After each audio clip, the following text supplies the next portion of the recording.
The Locked On Podcast Network presents the College Sports Big 3 in 30. The three biggest stories in college sports. From our local experts at the Locked On Podcast Network.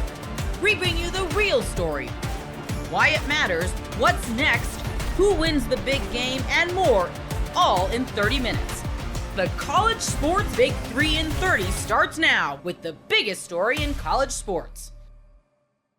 You are Locked On Ducks, your daily podcast on the Oregon Ducks. This is the first 2026 football recruit Oregon has landed since February when four-star safety Xavier Larice picked the Ducks. So, yes, it has been a minute, as the kids say, but Oregon has landed Richard Wesley, and I will get to Tristan Phillips becoming my favorite Duck recruit of all time later in this segment as well. But Wesley is a phenomenal pull for the Ducks. 6'5", 250 pounds, a composite five-star recruit, and according to Greg Biggins of 24/7 Sports in his scouting report on Wesley, who comes from Sierra Canyon, down in the Los Angeles area, more on that in a moment, he says that Wesley is the best edge player to come out of the state of California since Kayvon Thibodeau.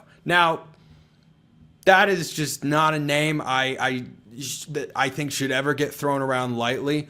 Maybe Biggins is just drawing a connection rather than it being a perfect stylistic connection. I'll get Brian Smith on the show to break down his film tomorrow. Brian is, of course, great on that sort of stuff, so make sure you tune in then. But this is a big-time get for the Ducks. It's catapulted their class.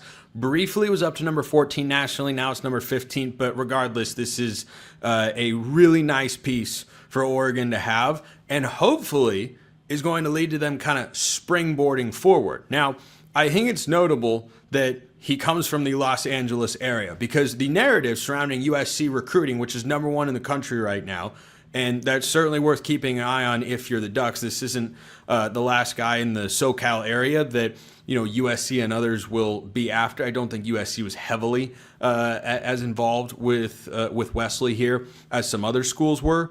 But the good news for Oregon is that they land Wesley. The other side of the coin, of course, is you think about guys like Brandon Arrington, who's a two-way player, primarily a corner, 4 or 5-star sort of guy.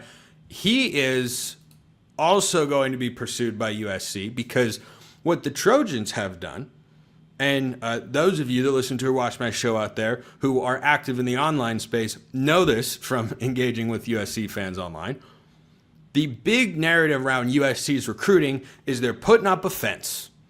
They're putting up a fence around Southern California, and certainly they have done a much better job of keeping guys keeping guys at USC and getting them to commit to USC and stay at USC, at least so far in this class, than they have in previous cycles. And that's been kind of the foundational narrative for their currently top-ranked recruiting class. It's likely to stay there, not just because of the volume, but the caliber of guys that they've landed as well. And a couple of those guys have been Oregon targets or former Oregon commits. So going down and in the midst of all that, being able to get Wesley, who's a 5-star defensive end, edge player, you get the idea. That's a really, really big win for Dan Lanning and the Ducks. So that's first angle. Second angle with it is Wesley becomes the second 5-star for Oregon in the class of 2026, joining Kendre Harrison. And this comes on the heels, of course. This is a nice little recruiting win for the Ducks after the last 5-star news that Oregon had was Cody Green flipping to Washington. Now, there could be, possibly, I don't have high hopes, but hey, I should say I always have high hopes. I do not have high expectations that Oregon lands Jackson Cantwell, who's committing later today as this show is releasing, May 13th. And I'll talk about that more on tomorrow's show, regardless of where he goes. But Cantwell's the top offensive tackle in the country from the state of Missouri, which is where Dan Lanning is from originally. Went to William Jewell College and is from kind of the Kansas City area. And Cantwell, I think, is going to Georgia. That's my guess. If that winds up being a recruiting win for the Ducks and they pull 2 5-stars in less than a week, that'd be pretty darn good. But still, getting Wesley with a hilarious, just phenomenally hilarious recruitment video or commitment video, I think is really, really good news for the Ducks. And hopefully they continue to build on that in the coming weeks, because this 2026 class has a long way to go.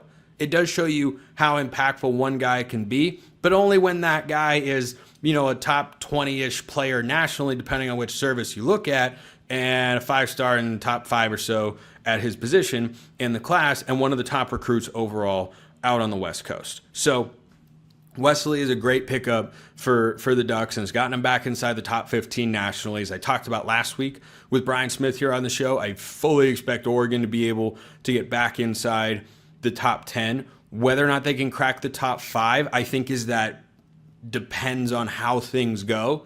Do they get a Cantwell? Do they land Emmanuel Iheanacho, 5-star? Do they get Ryder Lyons? Do they get Brandon Arrington? There are a lot of names that are still out there that are highly rated recruits that will affect Oregon's class ranking. But for now, Oregon is back into the, shall we call it, winning column, or at least positive column on the recruiting trail, getting Richard Wesley. And I tell you what, of all the 2026 recruits, nobody is more hilarious than Tristan Phillips. So Tristan Phillips is a linebacker who's been committed to the Ducks for quite a while.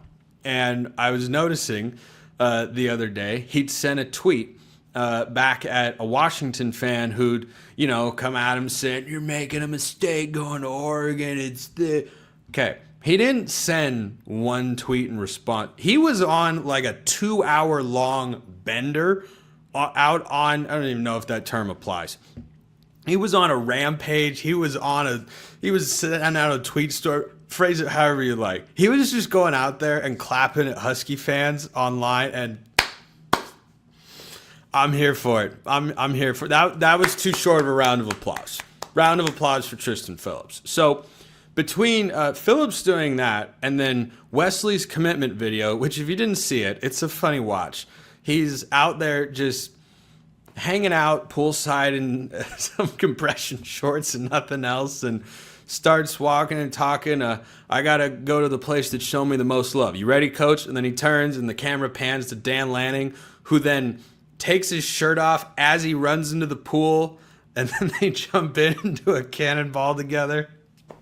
There are a lot of reasons that players like Dan Lanning. I imagine that youthful energy is one of them. But I saw some stuff going around about whether or not Wesley will be done. Crazier things have happened. I just feel more solid about a guy's commitment to a school when he makes a video like that. Just committing is one thing, but between Phillips going out there and just going back and forth online with Husky fans and Wesley making this video, I think those two guys are pretty locked in. And then, of course, you've got Kendra Harrison, a 5-star tight end, Tredarian Ball, 4-star running back, who have shut down their recruitment. So for those of you that worry about flips and whether or not that's going to come for Oregon's class, they have already. They certainly could again. I feel pretty good about those guys. Feel pretty darn good. There's nothing like the energy of a live game. Whether it's catching a last-minute Major League Baseball showdown or soaking up the excitement of an NBA matchup, finding great seats at a great price, though, that used to be a challenge until I found Gametime. With last-minute deals, all-in pricing, and the lowest price guarantee, Gametime takes the guesswork out of buying tickets.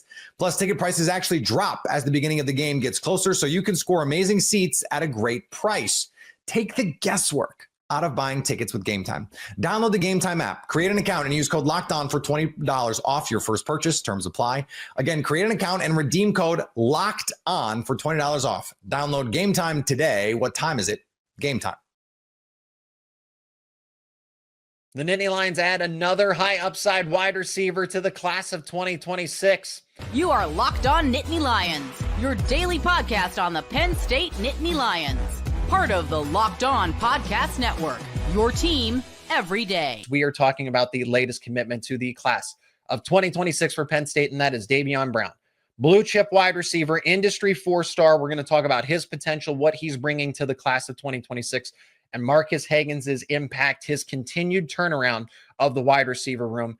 It has been nothing short of impressive. First, about Davion Brown. Davion Brown hails from the state of Virginia. So this VA to PA pipeline continues here. This is someone that was drawing interest from the likes of Georgia, so there was SEC interest here, but other schools, primarily, I would say Duke, Virginia Tech. I think from other recruiting reports that Penn State was able to fend off Georgia here and secure a commitment. If we're going off of based on the industry ranking right now, Davion Brown would be the best wide receiver in the class of 2026 for Penn State that is currently committed. But Penn State continues to add wide receivers with different types of skill sets. And Brown is that physical wide receiver that they're looking for. And it's not to say that LeVar Keys and Jasir Rogers aren't, but Brown brings a different type of skill set here. He's listed at 6'1", 200 pounds. So the physical traits immediately stand out. He's able to physically impose his will right now on his high school level of talent. But he's not just a possession receiver that can go up and make that jump ball catch. No. Watching his high school tape was eye-opening to me, because it's the way that his current team, Trinity High School in Virginia, the way that they utilized him. They lined him up in the slot. They would throw jump passes to him, goal line fades in the corner of the end zone. They would give him screen passes in the slot and just have him work, whether it was back off coverage, press coverage. Brown is able to get open. So I think this combination of size and speed that he has, coupled with this physicality, is what impresses me most about Brown. So he's able to go get the jump ball. He's able to take a screen pass and just run away with it. And the ability to create separation immediately off the line of scrimmage. And Brown, it's already difficult to press him as it is, because he's more of a physically imposing wide receiver. But it's the nifty footwork. I had to remind myself, this guy's not a slot receiver. The shiftiness that he has for someone who is 6'1" and listed at 200 pounds currently, that was really something. And you can see why Penn State and why he was drawing SEC interest as well here. But Penn State lands this commitment. I think that Brown will project as an X wide receiver. And when you can do a little bit of everything, like I said, he lines up in the slot. He can go get the deep ball. He can win the jump ball in the corner of the end zone. That's what an X wide receiver does. They do a little bit of everything, but so can Jasir Rogers.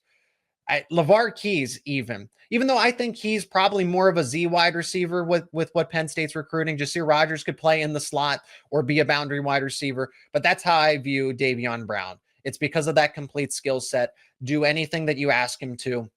He's not just a possession receiver, but that physicality, you would want him as the X. I think LeVar Keys makes a lot of sense as the Z, and Jasir Rogers being that slot wide receiver. So that's what Penn State is doing. They're trying to check a box with every specific skill set of the three wide receiver positions between the X, the Z, and the slot. They're probably going to get a fourth wide receiver commit in this class of 2026 as well. They're not finished. They are by no means finished here. Penn State got 4 in the class of 2025. They're going to see some turnover, right? With all of the, Trevor Pena is in his final season. Kyron Hudson, Devontae Ross. You're going to have 3 starting wide receiver positions open up. And I know Tyser Denmark, Peter Gonzalez, Josiah Brown immediately would be those next ones up in terms of eligibility. Liam Clifford also moves on. So there are a lot of reps at wide receiver that are coming up in this position group currently for the 2025 season. Penn State needs to create all the competition that they can. So 3 wide receivers might seem like a lot, because that's traditionally what Penn State's going to run, either, 2 tight end formations or 3 wide receiver sets. You're going to want to create that competition with all of the snap counts that are going to be left behind with everybody that is moving on. So Tyser Denmark is a next man up. And that's why I think a guy like Davion Brown could play right away. Like a Jasir Rogers could easily play right away, or at least factor into the rotation. I'm not saying that they would necessarily start, but Davion Brown already has a skill set that translates immediately to the college level. He has college level ready size. That's important. Most prospects, when they go through a redshirt year, it is because they are not physically developed. Brown is already ahead of the game in the fact that he's comparable to college level athletes at this very moment. This isn't just about one player or the wide receiver commits in this class of 2026. All Marcus Hagens needed was time. There's a reason Penn State and James Franklin stuck with him after the 2024 season. They entered into the postseason in 2025. Marcus Hagans is a phenomenal recruiter, to say the least. Now, development is still going to be a question because, okay, to back all of this up, we need to see the results. So that is the next step here. Penn State, you can't deny that they have taken a major step in the right direction with the wide receiver room. This group it's been abysmal. It's been a joke in the college football scene. And now you see Marcus Hagans continue to chip away at all of this. It starts with the class of 2024, where he joins the program fairly late in terms of the recruiting cycle and is able to get Tyser Denmark to flip away from Oregon. You're able to get a Peter Gonzalez and Josiah Brown, who are dealing with injuries. They are coming off of injuries, but they still have plenty of potential. If it wasn't for the injuries, I think they'd be more of a factor in the wide receiver rotation. So give them time. But the class of 2025, it's interesting to me that, there's questions about Hagans' development and why would anyone want to join Penn State if you're a wide receiver? And since that was the dialogue from the outside, but somehow Hagans was still able to kind of push through the noise and land not one, not two, not three, but 4 wide receivers in the class of 2025. All of them 4 stars, all of them blue chip wide receiver recruits. We're already seeing at spring practice anyway what Matt Outen brings, what the likes of a Kobe Howard, really impressive to come in right away and just kind of show the physicality aspect, the ability to run routes the way that he does. And then Lyric Samuel caught the opening touchdown at the blue-white game. So they won't have an immediate impact, but long-term, you can see the signs that, okay, Howard, Samuel, Outen, they're going to be really good in due time. And then this carries over to the class of 2026 now. Davion Brown, Jasir Rogers, LeVar Keys. Even further than that, the class of 2027. Marcus Hagans landed a recruit in 2027 that has the potential to be a 5-star. He is already a top 30 prospect in the nation right now. The second best overall prospect in the class of 2027 in the state of Pennsylvania, because Keemon Spell, who's committed to Penn State, is the number 1 overall running back in the entire country. But he's the number 1 overall prospect in the state of Pennsylvania. So that is what Hagans is doing despite all of that criticism, despite all of that noise. Because why would a wide receiver want to join Penn State if they have all these issues with that position group? Hagans is pushing past that. You could definitely make the argument that NIL is in a better spot, which is certainly going to help. I say that levels the playing field. Hagans was fighting an uphill battle. The stigma around Penn State's wide receiver room, inheriting a pretty rough situation, that's what happened. Hagans came in with a rough start and is now having to undo all of the problems that were in the wide receiver room previously. After Jahan Dotson left, the wide receiver room did not have a long-term outlook. So it was Dotson that held the entire room together as it was. I know there was Parker Washington after that. So it was primarily those two. But then Hagans inherits a bad situation long-term and is now having to build that up. That's going to take time, but you're already seeing the immediate results. Because if it was such an issue, well, the way that they performed in 23 and in 24, I understand there's questions of development. The wide receiver room will be in a much better spot with and again, if it was such an issue, Trevor Pena could have gone to Miami. He could have gone to USC. Davion Brown could have chosen Georgia. He was being recruited by Georgia and other SEC schools. He had plenty of options to choose from, but he picked Penn State. So I think Hagans, to be able to recruit against all of that, against the negative expectations, now it has to translate into actual tangible results. I have confidence that Pena, Devontae Ross, and Kyron Hudson together will be a nice, formidable trio. You will see the continued progression of someone like Tyser Denmark. Peter Gonzalez and Josiah Brown going to hold out some optimism long term. I think the next season, right? I want to give them this season to adjust from their injury now that they can be back to full-time play. They got to get up to speed with the college level after dealing with long-term injuries. Kobe Howard, if he gets into the rotation sooner than expected, would not shock me.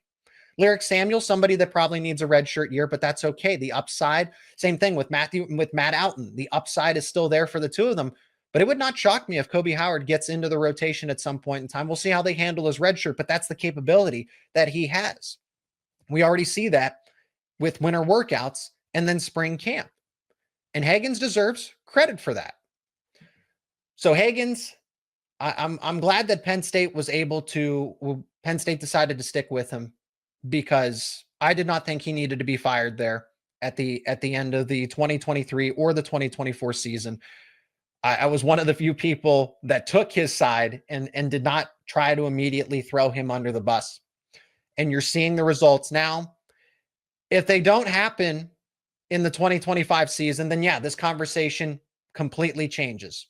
But the way that things are setting up, wide receiver is going to go from a liability to a strength, not just a net neutral, not that just, hey, this is a capable group, they're okay, they do their job. No, this is going to be a strength for Penn State in 2025 and then for the future. The NBA playoffs roll on, and FanDuel is giving new customers an incredible way to get in on the action. Right now, when you join FanDuel and place your first $5 bet, you'll get $250 in bonus bets if your first bet wins. I love how FanDuel makes betting easy, whether it's picking my favorite teams or diving into player props, from three-pointers to steals to assists. There's so many ways to bet your favorite player props. Plus, after the game tips off, you can even combine live prop bets into same-game parlays for a chance to win big.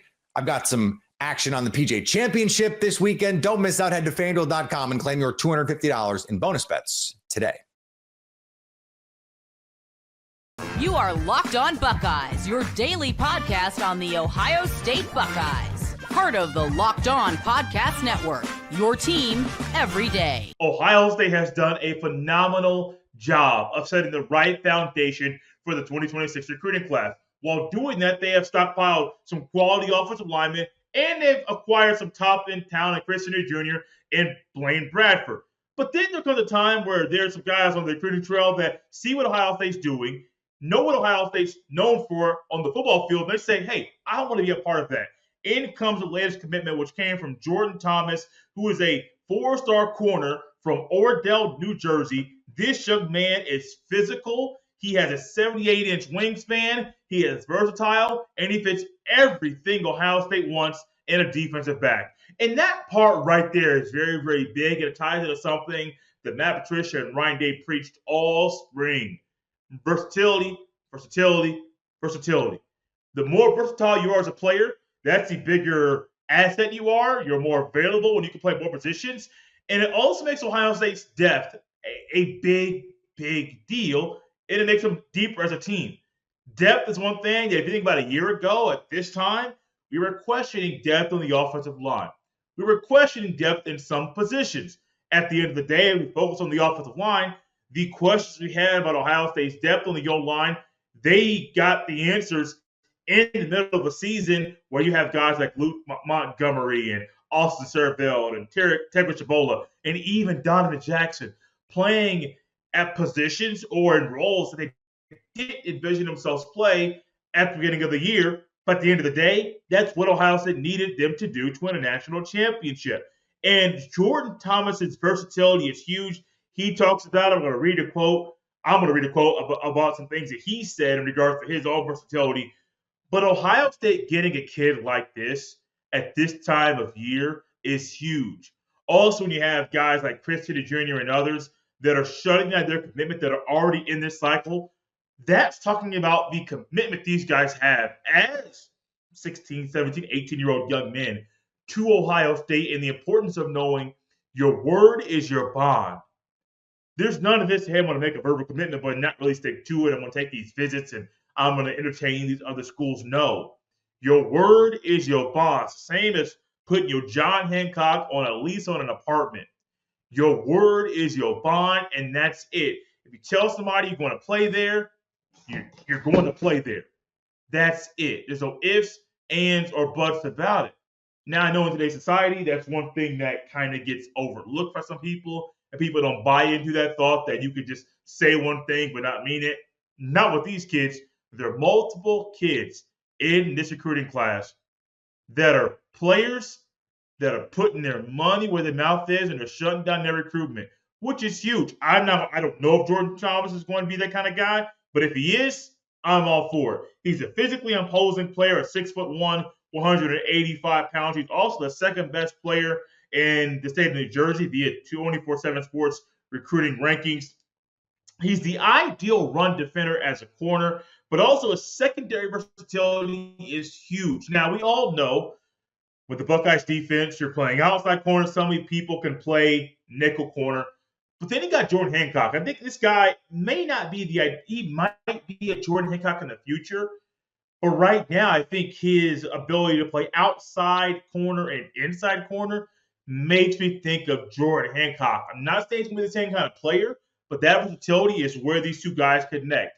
Here's what Jordan Thomas had to say about his versatility and the kind of player he is. Quote, Ohio State is recruiting me as a defensive back that can play outside or inside. Starting out as a cornerback is the plan for my comfortability and eventually being able to move inside at star or nickel.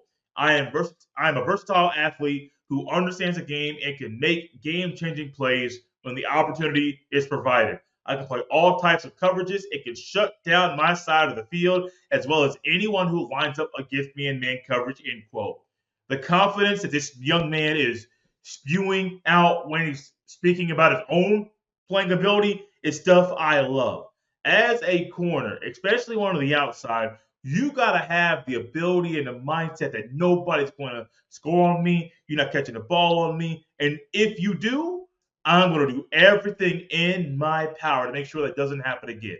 Now, it's easier said than done, but it reminds me of guys that are just confident. I'm not saying they're going to be a Chad Ochocinco or Terrell Owens or Keyshawn Johnson, three wide receivers I grew up watching that had that mentality that if I am on the field, you throw me the ball. 2 guys, 3 guys, 4 guys on me, I don't care. If I'm on the field, I'm always open, so you throw me the ball. I don't get the sense that he is saying that when he's making these words, but I am getting the sense this young man just believes in himself.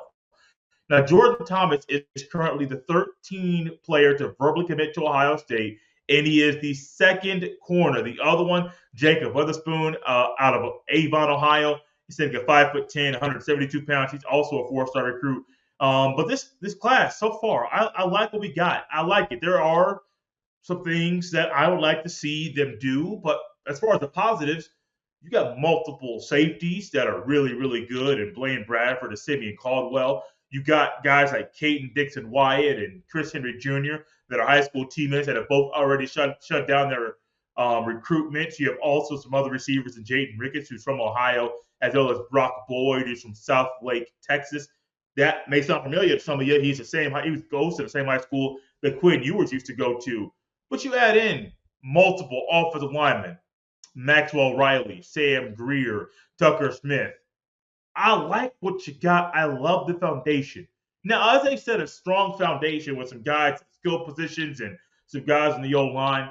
I would love to see a quarterback commit by the end of summer. I would love to see 2 to 3 defensive linemen commit by the end of the summer. Take your official visits, go around, see what these schools are talking about, but then realize Ohio State just had their entire starting D-line from a national championship winning team get drafted. That's not normal. Alabama has won a lot of national championships under Nick Saban. That's not something I don't think Nick Saban could say was a consistent thing for his schools, his teams. No. LSU's won natties and the other schools won a national championship that might get vacated. What you're finding with Ohio State, if you're a defensive lineman, D-end, maybe you're kind of a hybrid, don't matter. Ohio State's going to do some things over the first 4 to 6 weeks of the season that are going to attract a lot of different styles of defensive linemen. If you're a normal nose tackle, you're going to see some of that in Ohio State's defense. If you're a 3-tech or a 1-tech, cool. You're going to see some of that. 3-tech or 1-tech in a 4-down set, you're going to see some of that. If you're a hybrid stand-up defensive end, you're going to see some of that too. All of what you're going to see in the Buckeyes' upcoming season is going to attract top-tier defensive linemen to commit to Ohio State in the future. Not only will they see some things in the future that are going to attract them to Ohio State,